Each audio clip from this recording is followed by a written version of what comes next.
اعوذ باللہ من الشیطان الرجیم، بسم اللہ الرحمن الرحیم، الحمدللہ وحدہ، الصلاۃ والسلام علی نبی بعدہ۔ محترم حضرات، کچھ تھوڑا سا حال قیامت کی نشانیوں کے بارے میں، قیامت کی چھوٹی چھوٹی نشانیاں جو رسول اللہ صلی اللہ علیہ وسلم کی فرمائی ہوئی حدیث میں آئی ہیں۔ لوگ خدائی مال کو اپنی ملک سمجھنے لگیں گے اور زکوٰۃ کو ڈانٹ کی طرح بھاری سمجھیں گے اور امانت کو اپنا مال سمجھیں گے، اور مرد بیوی کی تابع داری کریں گے اور ماں کی نافرمانی کریں گے، اور باپ کو غیر سمجھیں گے اور دوست کو اپنا سمجھیں گے، اور دین کا علم دنیا کمانے کے لیے حاصل کریں گے، اور سرداری اور حکومت ایسوں کو ملے گی جو سب میں نکمے یعنی بد ذات اور لالچی اور بد اخلاق، اور جس کا کام کے لائق نہ ہو وہ کام ان کے سپرد ہو، اور لوگ ظالموں کی تعظیم اور خاطر اس خوف سے کریں گے کہ یہ ہم کو تکلیف نہ پہنچائیں، اور شراب کھلم کھلا پی جانے لگے گی، اور ناچنے گانے والی عورتوں کا رواج ہو جائے گا، اور ڈھولک، سارنگی، طبلہ اور ایسی چیزیں کثرت سے ہو جائیں گی، اور پچھلے لوگ امت کے پہلے بزرگوں کو برا بھلا کہیں گے۔ رسول اللہ صلی اللہ علیہ وسلم فرماتے ہیں کہ ایسے وقت میں ایسے عذابوں کے منتظر رہو کہ سرخ آندھیاں آئیں گی، اور بعض لوگ زمین میں دس جائیں گے، اور آسمان سے پتھر برسیں، اور صورتیں بدل جائیں، یعنی آدمی سے سور کتے ہو جائیں۔ اللہ حفاظ فرمائے۔ بہت سی آفتیں آگے پیچھے جلدی اس طرح آنے لگیں گی جیسے بہت سے دانے کسی دھاگے میں پروئے ہوئے ہوں گے، اور وہ دھاگا ٹوٹ جائے اور سب دانے اوپر تلے جٹ گرنے لگیں، اور نشانیاں بھی آئی ہیں کہ دین کا علم کم ہو جائے گا، جھوٹ بولنا ہنر سمجھا جائے گا، اور امانت کا خیال دلوں سے جاتا رہے گا، حیا شرم جاتی رہے گی، اور سب طرف کافروں کا زور ہو جائے گا، اور چھوٹے جھوٹے طریقے نکلیں گے۔ جب یہ ساری نشانیاں ہو چکیں اس وقت سب ملکوں میں نصارہ لوگ یعنی عیسائیوں کی علمبرداری ہو جائے گی، اور اسی زمانے میں شام کے ملک میں ایک شخص ابو سفیان کی اولاد سے پیدا ہو کر بہت شہیدوں کا خون کرے، اور شام اور مصر میں اس کے حکم کا احکام چلیں گے۔ اسی عرصے میں روم کے بادشاہ مسلمان بادشاہ کی نصارہ کی ایک جماعت سے لڑائی ہو، اور نصارہ کی ایک جماعت سے صلح ہو جائے۔ دشمن جماعت شہر قسطنطنیہ پر چڑھائی کریں گے، اپنا عمل داخل کریں گے۔ وہ بادشاہ اپنے ملک چھوڑ کر شام کے ملک میں چلا جائے، اور نصارہ جماعت سے صلح اور میل ہو۔ اس جماعت کو اپنے ساتھ شامل کر کے ان دشمن جماعت سے بڑی بھاری لڑائی ہو، اور اسلام کے لشکر کو فتح ہو۔ ایک دن بیٹھے بٹھلائے جو نصارہ موافق تھے ان میں سے ایک شخص ایک مسلمان کے سامنے کہنے لگے کہ ہماری صلیب کی برکت سے فتح ہوئی، یعنی سولی کی برکت سے، جو صلیب کا نشان اس کی برکت سے فتح ہوئی۔ مسلمان اس کے جواب میں کہے گا کہ اسلام کی برکت سے فتح ہوئی۔ اسی میں بات بڑھ جائے گی، یہاں تک کہ دونوں آدمی اپنے اپنے مذہب والوں کو پکار کر جمع کر لیں گے، اور آپس میں لڑائی ہونے لگے گی۔ اس میں اسلام کا بادشاہ شہید ہو جائے گا، اور شام کے ملک میں بھی نصارہ کا عمل دخل ہو جائے گا، اور یہ نصارہ اس دشمن جماعت سے صلح کر لیں، اور بچے کچے مسلمان مدینہ کو چلے جائیں، اور خیبر کے پاس تک نصارہ کی عمل درازی ہو جائے۔ اس وقت مسلمانوں کو فکر ہو کہ حضرت امام مہدی علیہ السلام کو تلاش کرنا چاہیے تاکہ ان مصیبتوں سے جان چھوٹے۔ اس وقت حضرت امام مہدی علیہ السلام مدینہ منورہ میں ہوں گے، اور اس ڈر سے کہ کہیں حکومت کے لیے میرا سر نہ ہو مدینہ منورہ سے مکہ معظمہ چلے جائیں گے۔ اور اس زمانے والے جو ابدال کا درجہ رکھتے ہیں حضرت امام علیہ السلام کی تلاش میں ہو جائیں گے، اور بعض لوگ جھوٹ موٹ بھی دعویٰ مہدی ہونے کا کرنا شروع کریں گے۔ غرض امام کعبہ کا طواف کرتے ہوں گے اور حجر اسود اور مقام ابراہیم کے درمیان میں ہوں گے، اور بعض نیک لوگ ان کو پہچان لیں گے، ان کو زبردستی گار کر ان سے حاکم بنانے کی بیعت کر لیں گے، اور اسی بیعت میں ایک آواز آسمان سے آئے گی، سب لوگ جتنے وہاں موجود ہوں گے سنیں گے۔ وہ آواز یہ ہوگی کہ یہ اللہ تعالیٰ کے خلیفہ یعنی حاکم بنائے ہوئے امام مہدی ہیں، اور حضرت امام کے ظہور سے بڑی نشانیاں قیامت کی شروع ہوتی ہیں۔ غرض جب آپ کی بیعت کا قصہ مشہور ہوگا تو مدینہ منورہ میں جو فوجیں موجود ہوں گی، مسلمانوں کی موجود ہوں گی، وہ مکہ چلی آئیں گی، اور ملک شام اور عراق اور یمن کے ابدال اور اولیاء سب آپ کی خدمت میں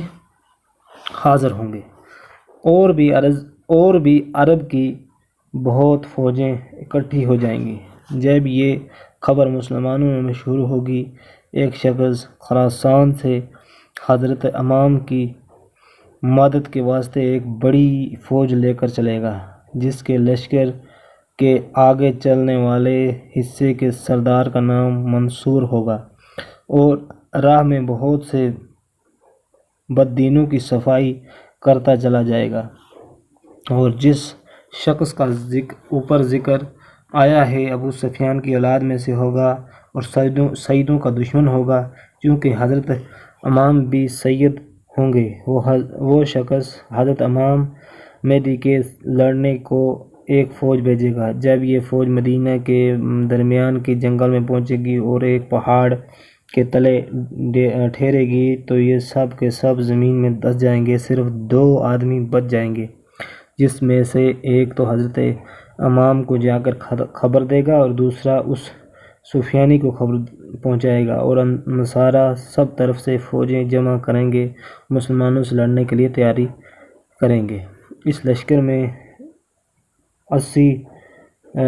اس روز 80 جھنڈے ہوں گے، اور ہر جھنڈے کے ساتھ 12,000 آدمی ہوں گے، تو کل آدمی 9,60,000 ہوئے۔ امام مہدی مکہ سے چل کر مدینہ تشریف لائیں گے، اور وہاں رسول اللہ صلی اللہ علیہ وسلم کے مزار شریف کی زیارت کر کے شام کے ملک کو روانہ ہوں گے اور شہر دمشق تک پہنچ جائیں گے۔ دوسری طرف سے نصارہ کی فوج مقابلے میں آئے گی۔ حضرت امام کی فوج 3 حصے ہو جائے گی، ایک حصہ تو بھاگ جائے گا، ایک حصہ شہید ہو جائے گا، ایک حصے کو فتح ہوگی، اور اس شہادت اور فتح کا قصہ یہ ہوگا کہ حضرت امام نصارہ سے لڑنے کو لشکر تیار کرائیں گے، اور بہت سے مسلمان آپس میں قسم کھائیں گے کہ بے فتح کیے ہوئے نہ ہٹیں گے، اور پس سارے آدمی شہید ہو جائیں گے، صرف تھوڑے سے آدمی بچیں گے، جن کو لے کر حضرت امام اپنے لشکر میں چلے جائیں گے۔ اگلے دن پھر اسی طرح قصہ ہوگا، قسم کھا کر جائیں گے اور تھوڑے سے بچ کر آئیں گے، اور تیسرے دن بھی ایسا ہی ہوگا۔ آخر چوتھے روز یہ تھوڑے سے آدمی مقابلہ کریں گے اور اللہ تعالی فتح دیں گے۔ پھر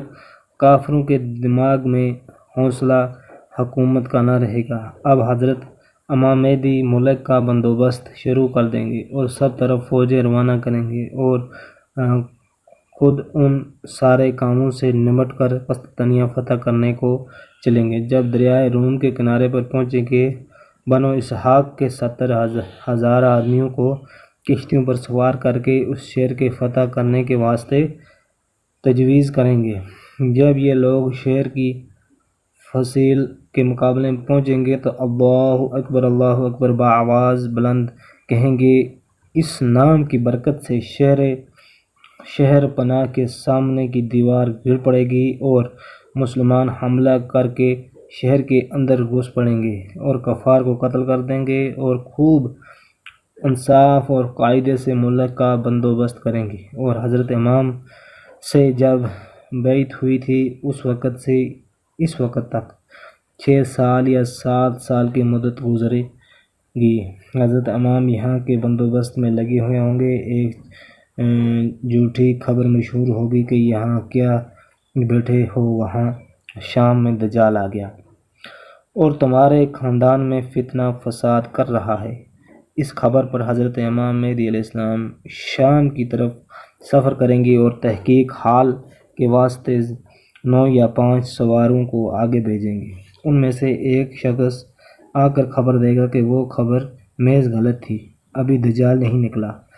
نکلا۔ حضرت امام کو اطمینان ہو جائے گا، پھر سفر میں جلدی نہ کریں گے، اطمینان کے ساتھ درمیان کے ملکوں کا بندوبست دیکھتے بالتے شام پہنچیں گے۔ وہاں پہنچ کر تھوڑے ہی دن گزریں گے کہ دجال بھی نکل پڑے گا اور دجال یہودیوں کی قوم میں سے ہوگا۔ اول شام اور عراق کے درمیان میں سے نکلے گا اور دعویٰ نبوت کا کرے گا، پھر اصفہان میں پہنچے گا اور وہاں کے 70,000 یہودی اس کے ساتھ ہو جائیں گے اور خدائی کا دعویٰ شروع کر دے گا۔ اسی طرح بہت سے ملکوں پر گزرتا ہوا یمن کی سرحد تک پہنچے گا اور ہر جگہ سے بہت سے بد دین ساتھ ہوتے جائیں گے، یہاں تک کہ مکہ معظمہ کے قریب آ کر ٹھہرے گا، لیکن فرشتوں کی حفاظت کی وجہ سے شہر کے اندر نہ جانے پائے گا۔ وہاں سے مدینہ کا ارادہ کرے گا، وہاں بھی فرشتوں کا پہرا ہوگا جس سے اندر نہ جانے پائے گا، مگر مدینہ کو 3 بار حالن آئے گا اور جتنے آدمی دین میں سست اور کمزور ہوں گے سب زلزلے سے ڈر کر مدینہ سے باہر نکل کھڑے ہوں گے اور دجال کے پھندے میں پھنس جائیں گے۔ اس وقت مدینہ میں کوئی بزرگ ہوں گے، وہ دجال سے خوب بحث کریں گے۔ دجال چنچلا کر ان کو قتل کر دے گا اور پھر زندہ کر کے پوچھے گا، اب تو میرے خدا ہونے کا قائل ہوئے ہو؟ وہ فرمائے گا کہ اب تو اور بھی یقین ہو گیا کہ تو دجال ہے۔ پھر ان کو مارنا چاہے گا مگر اس کا کچھ بس نہ چلے گا اور ان پر کوئی چیز اثر نہ کرے گی۔ وہاں سے دجال ملک شام کو روانہ ہوگا۔ جب دمشق کے قریب پہنچے گا اور حضرت امام وہاں پہنچنے سے پہلے سے پہنچے ہوئے ہوں گے اور لڑائی کے سامان میں مشغول ہوں گے کہ عصر کا وقت آ جائے گا اور مؤذن اذان کہے گا، لوگ نماز کی طرف تیاری میں ہوں گے۔ اچانک حضرت عیسیٰ علیہ السلام 2 فرشتوں کے کندھوں پر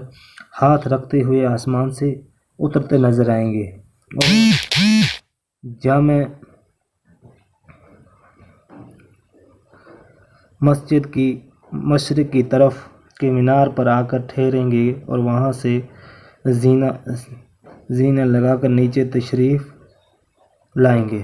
حضرت امام سب لڑائی کا سامان ان کے سپرد کرنا چاہیں گے۔ وہ فرمائیں گے، لڑائی کا انتظام آپ ہی رکھیں، میں خاص دجال کے قتل کرنے کے لیے آیا ہوں۔ حضرات، چونکہ یہ ویڈیو لمبی ہو جائے گی، انشاءاللہ اس کا باقی کا حصہ دوسری ویڈیو میں آپ ملاحظہ فرمائیں کہ کس طرح عیسیٰ علیہ السلام دجال کو قتل کرے گا اور کس طرح دابۃ الاراض ایک جانور نکلے گا اور وہ کس طرح انسانوں کی پیشانیوں پر مہر لگائے گا۔ انشاءاللہ آنے والی ویڈیو میں آپ ملاحظہ فرمائیں گے۔ اور جن حضرات نے ابھی تک یہ چینل سبسکرائب نہیں کیا محمد عباس آفیشیل، تو وہ سبسکرائب کر کے گھنٹی کا بٹن پریس کر دیں، آنے والی تمام ویڈیو کی نوٹیفیکیشن حاصل کریں۔ السلام علیکم۔